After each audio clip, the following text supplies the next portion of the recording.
prisms.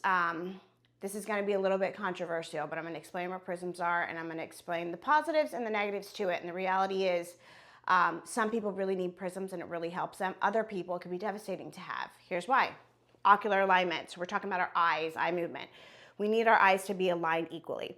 If one of your eyes is deviated X outward, we can call that an exophoria or exotropia. All right, inward, esophoria, esotropia. Upward, hyperphoria, hypertropia. Downward, hypo.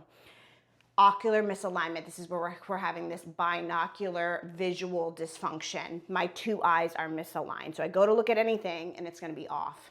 Possibly have diplopia, which is double vision. Possibly have just some blurry vision because my brain is suppressing things well for me and compensating so I'm not seeing some crazy illusion in my environment.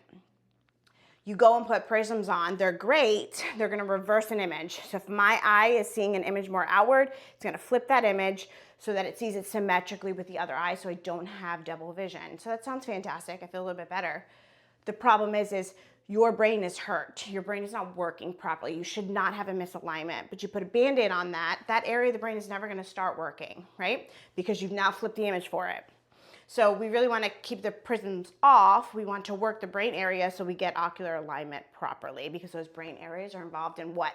Cognition, anxiety, balance, headaches, all that stuff, ADD, reading something and understanding it, speaking language and articulating properly, and your thoughts just come clearly, metric, all concise, right?